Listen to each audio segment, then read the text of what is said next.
Just take a second and let that sink in. This isn't propaganda from some enemy nation. No, this is an official assessment from the United States Army War College, written in 1925. This wasn't just somebody's opinion. It was official policy. It was treated as a fact that an entire military system was built on. It was this just massive wall of institutionalized prejudice, all dressed up to look scientific, that basically declared an entire race of men were incapable of complex thought, weak in character, and, certainly not fit to fly the most advanced machines of the era. This is the starting line. Before a single engine ever turned over, before a single enemy plane was ever spotted, this was the first enemy they had to defeat. Okay, so let's dive into this incredible story. We're calling this Forging a Legend in 3 Wars, because that's not just some poetic title, it is the literal truth of what these men went through. See, they weren't just fighting one war against fascism over in Europe. Nope. They were simultaneously fighting a second war against racism within their own military, and a third, really personal war against the crushing weight of an entire system that expected them to fail. Every single pilot carried all 3 of those battles with them into the cockpit on every single mission.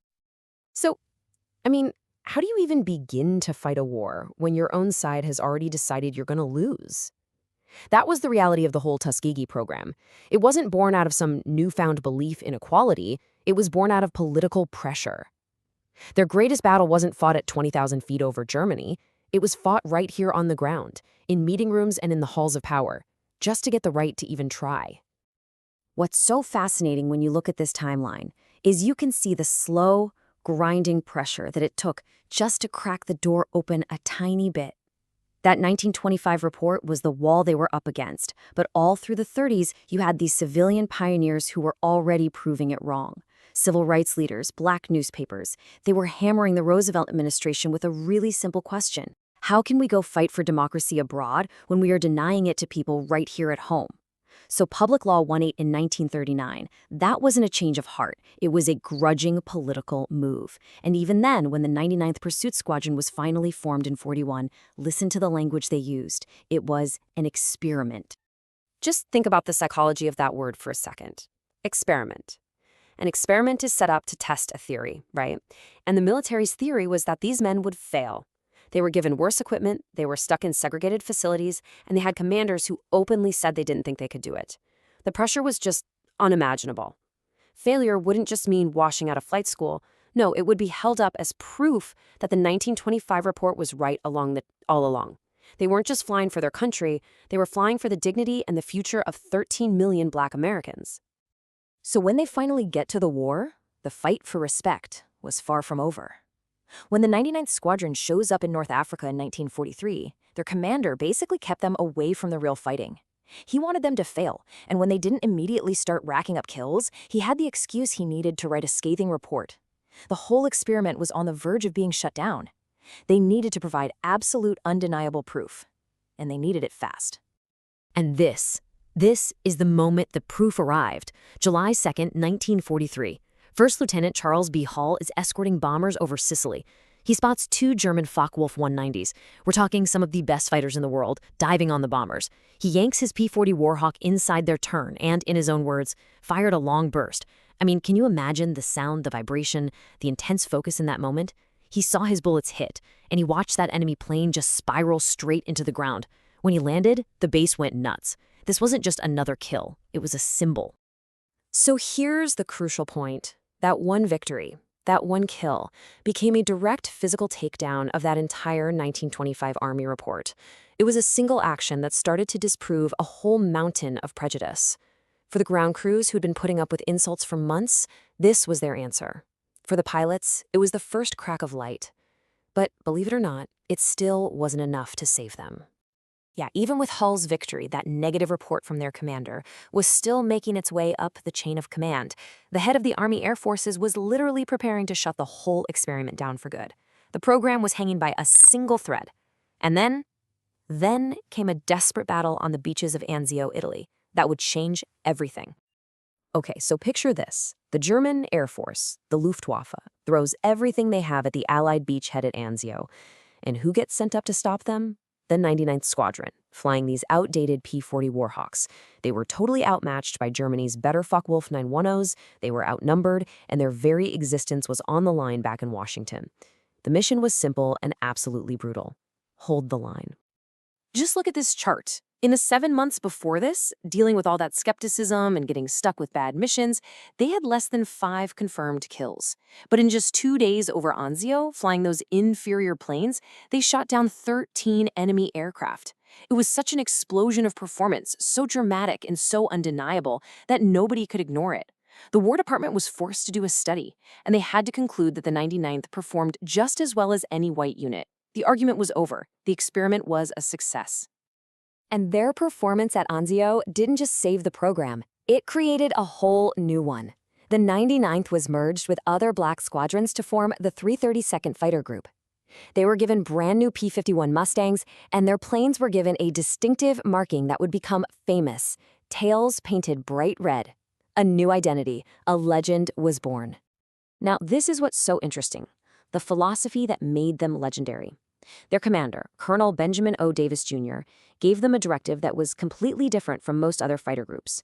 He told them, look, your job is not to go chase personal glory and become an ace, a pilot with 5 or more kills. Your job is discipline. Your job is to protect the bombers. That singular focus on the mission, on teamwork over ego, that became their greatest weapon. And that philosophy? It paid off in lives saved. Word spread like wildfire among the bomber crews, the guys whose lives literally depended on their fighter escorts. They didn't know the pilots were black.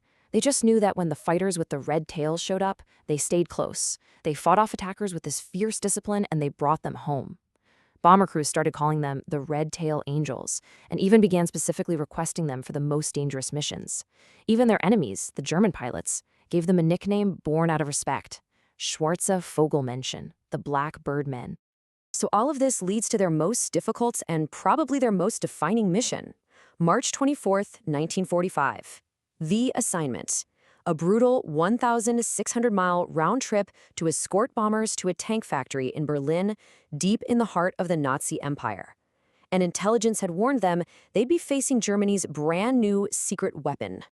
And that secret weapon, well, it was a terrifying glimpse into the future of air combat: the Messerschmitt Me 262. It was the world's first operational jet fighter. I mean, look at this. It was over 100 miles per hour faster than their propeller-driven P-51 Mustangs. It was such a huge technological leap, it should have been untouchable. So the question is, how do you fight an enemy you can't even catch? Well, you do it with superior tactics and skill. The Tuskegee pilots had studied the jet's weaknesses. They knew they couldn't win in a straight race, so they used their P-51's better agility to get inside the jet's blind spots during turns. And on that one mission, they shot down 3 Me-262s. Let me say that again: 3 jets in a single day. That was more than most American fighter groups shot down during the entire war. This mission right here cemented their status as truly elite pilots. But that incredible victory over Berlin wasn't the end of their fight, not even close, because the war in the sky was only one of their battles. We have to talk about that other war, the one they fought every single day, not against the Luftwaffe, but against the prejudice inside their own military and back in their own country. This quote from Lieutenant Alexander Jefferson, it's just devastatingly powerful. He was shot down, became a prisoner of war, and in a German POW camp, white American bomber pilots would come up to him and thank him for the red tail protection.